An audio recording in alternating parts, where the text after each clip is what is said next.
మనుషులపై మెషిన్లు ఒకవేళ యుద్ధం చేసి గెలిస్తే ఆ యుద్ధంలో మిగిలిపోయిన కొందరి కష్టాలు ఎలా ఉండబోతున్నాయి, బేసిక్ అవసరాల కోసం వాళ్ళు పడే పాటలు ఎలా వాళ్ళ ప్రాణం మీదకు తీసుకొస్తాయి అనేదే ఈ స్టోరీ. అలా మిగిలిపోయిన కొందరిలో ఈ ముగ్గురు కారులో ఒక పాడుబడిన వేర్ హౌస్ దగ్గరకు వెళ్తారు.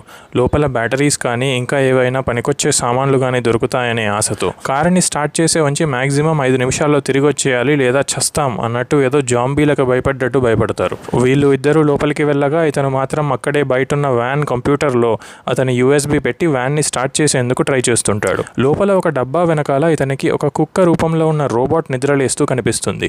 దేని గురించి అయితే భయపడుతున్నారో దాన్నే కళ్ళ ముందు చూసేసరికి వెంటనే ఒక్కసారిగా అరుస్తూ కింద పడతాడు. కానీ అప్పటికే ఆ రోబోట్ లోపల నుంచి ఒక చిన్న బాంబు లాంటిది పైకి ఎగిరి పేలిపోయి ఆ ముక్కలు ఇతని ముఖానికి మరియు కింద ఉన్న ఈ బెల్లా కాళ్ళకి కుచ్చుకుంటాయి.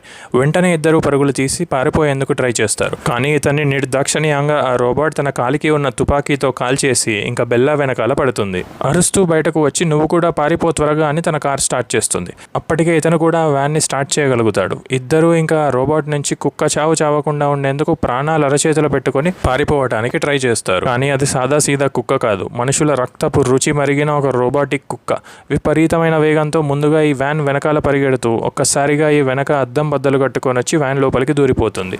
తనని తాను స్టేబుల్ చేసుకుని డ్రైవర్ సీట్లో ఉన్న ఇతన్ని కాల్ చేసేసరికి వ్యాన్ సైడ్కి ఆగటం బెల్లా చూసి ఆగిపోతుంది. వ్యాన్ లోపల ఈ సైబర్ డాగ్ వ్యాన్ని కంట్రోల్ చేయడానికి తన USBని కనెక్ట్ చేసుకొని ఇంకా నేరుగా ఆగి ఉన్న బెల్లా కారు వైపుకి దూసుకెళ్తుంది.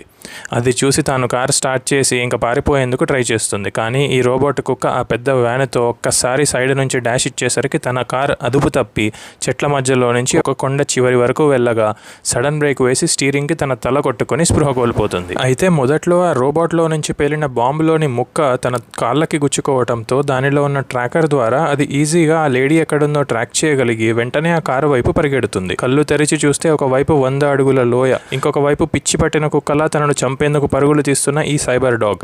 కారు అద్దం బద్దలు కట్టుకొని లోపలికి వచ్చిన ఆ సైబర్ డాగ్ నుంచి ఎలాగోలాగా తప్పించుకొని బయటకు రాగానే అప్పటికే బ్యాలెన్స్ తప్పిపోయి ఆ కారు మరియు కారులో ఉన్న సైబర్ డాగ్ రెండు కింద పడిపోతాయి లోయలో. పైనుంచి చూసి ఇంకా దీని గొడవ వదిలిపోయిందనుకుని దూరంగా ఒక వాగు దగ్గరకు వెళ్ళి కాలికి తగిలిన గాయాన్ని చూసేందుకు ఒక చెట్టు కింద కూర్చుంటుంది. కట్ చేస్తే కింద పడిన కారులో ఒక కదలిక వస్తుంది. చూస్తే ఆ సైబర్ డాగ్ ఇంకా చావలేదు. కారు డాష్ బోర్డు కింద ఇరుక్కుపోయిన తన కాలుని తానే విరగ్గొట్టుకొని ఇంకా 3 కాళ్ళతో ఆ లేడీ పని పట్టేందుకు మళ్ళీ బయలుదేరుతుంది. తన కాల్లో ఇరుక్కున్నది ఆ సైబర్ డాగ్ ఇంప్లాంట్ చేసిన ట్రాకర్ అని గ్రహించి తనకు తానే ఒక కత్తి ఇంకా కటింగ్ ప్లేయర్స్తో అది తీసేసి ఒక ప్లాస్టిక్ బాటిల్లో పెట్టి ఆ వాగులో విసిరేస్తుంది. ఇంకా తనని ట్రాక్ చేయడం అసంభవం అని ఫీల్ అయ్యి అక్కడి నుంచి వెళ్ళిపోతుంది. అయితే ఆ సైబర్ డాగ్ ముందుగా ఆ బాటిల్ని ఫాలో చేస్తూ వాగుదాకా వచ్చి ఆ లేడీ తనని తప్పుదారి పట్టించిందని రియలైజ్ అయ్యి ఇంకా పట్టుదలతో వెతకటం మొదలు పెడుతుంది. ఆ లేడీ దూరంగా వాకీ టాకీలో ఎవరితో మాట్లాడసాగుతుంది. మేము ముగ్గురం వచ్చాం, కానీ ఆ కుక్క ఇద్దరిని పొట్టన పెట్టుకుంది. నేను ఎలాగోలాగా తప్పించుకున్నా, త్వరలోనే వచ్చేస్తా. మా బాబుకి చెప్పండి, నేను ప్రపంచంలో అన్నిటికంటే తననే ఎక్కువగా ప్రేమిస్తున్నానని. నేను ఇంకా ఎక్కువసేపు మాట్లాడలేను, ఆ కుక్క ఈ రేడియో సిగ్నల్ని కూడా ట్రాక్ చేసే అవకాశాలున్నాయి అని మాట్లాడి ఎందుకో డౌట్ వచ్చి దూరంగా కొండ పైన చూస్తే ఇంకేముంది, తను మాట్లాడిన ఫ్రీక్వెన్సీని ఆ కుక్క కూడా ట్రాక్ చేసి మళ్ళీ తన లొకేషన్ కనిపెడుతుంది.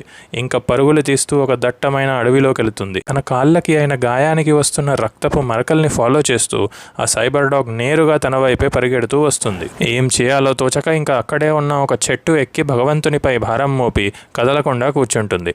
ఆ కుక్క మాత్రం నేరుగా ఆ చెట్టు వైపే వచ్చి ఒక్కసారి పైకి చూస్తే చెట్టు పైన ఆ లేడీ కదలికలు క్లియర్గా తన సెన్సర్స్లో కనబడతాయి. అయితే మనుషుల్ని వెంటాడి చంపే శక్తి సామర్థ్యాలున్న ఈ సైబర్ డాగ్కి చెట్లు ఎక్కడం రాదు అని గ్రహించిన ఈ లేడీ ఆ సైబర్ డాగ్ బ్యాటరీ డ్రైన్ చేసేందుకు విశ్వ ప్రయత్నాలు చేస్తుంది. బ్యాటరీ వేస్ట్ చేయకుండా స్లీప్ మోడ్లోకి వెళ్ళిన ప్రతిసారి తన దగ్గర ఉన్న చాక్లెట్లని తన గుండుపై విసిరి నిద్రలేపుతుంది. అలా చేయగా ఉదయం అయ్యేలోపు తన బ్యాటరీ అంతా డెడ్ అయిపోయి ఇంకా రెస్పాండ్ అవ్వడం ఆపేసేసరికి ఆ లేడీ మెల్లగా కిందకి దిగి ఇంకా అక్కడే ఉన్న ఒక ఇంటి వైపు పరుగులు తీస్తూ వెళ్ళిపోతుంది. కానీ ఉదయం అయ్యి సూర్యుడు వచ్చిన మరుక్షణమే ఆ రోబోట్ తలపై ఉన్న సోలార్ ప్యానెల్స్ దాని బ్యాటరీని నిమిషాల్లో రీఛార్జ్ చేసేస్తాయి. సిస్టమ్ రీస్టార్ట్ చేసుకుని ఒక్కసారి ట్రాకింగ్ చేస్తే ఆ లేడీ వెళ్ళిన దారి రక్తపు మరకలు క్లియర్గా తెలియపరుస్తాయి. కట్ చేస్తే ఆ ఇంటి ముందు ఒక SUV ఆగి ఉంటుంది. వాటి తాళం చెవి తీసుకోవడానికి ఇంటి లోపలికి వెళ్ళి చూడగా ఆ ఇంట్లో ఉన్న బెడ్పై ఆ ఫ్యామిలీ మెంబర్స్ శవాలు కుళ్ళిపోయి టీవీ చూస్తూ కనిపిస్తాయి. వాళ్ళ చేతిలో ఉన్న షార్ట్ గన్ మరియు కార్ కీస్ తీసుకుంటుంది. ఇంకా వాష్రూమ్లోకి వెళ్ళి తనకైన గాయాన్ని క్లీన్ చేసుకుంటుంటే కింద నుంచి ఒక సౌండ్ వింటుంది. ఏంటా అని అని చూస్తే ఆ సైబర్ డాగ్ తన బ్లడ్తో ట్రాకింగ్ చేస్తూ పైకి రావటం చూస్తుంది.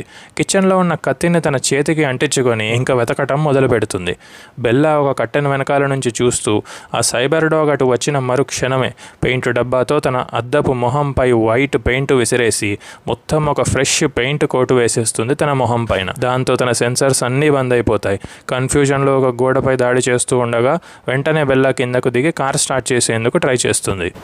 ఎంత ట్రై చేసినా ఆ కార్ స్టార్ట్ అవ్వదు. కట్ చేస్తే పైన కన్ఫ్యూజన్లో గోడని అటాక్ చేస్తున్న ఆ సైబర్ డాగ్కి పెద్దగా కారు స్పీకర్స్లో నుంచి ఒక మ్యూజిక్ వినపడుతుంది. ఆ మ్యూజిక్ని ట్రాక్ చేస్తూ ఆ సైబర్ డాగ్ కారు దగ్గరికి వెళ్ళగా వెనకాల నుంచి వచ్చి పాయింట్ బ్లాంక్లో ఈ బెల్లా ఆ సైబర్ డాగ్ని 2 సార్లు కాల్ చేసి అంతం చేస్తుంది.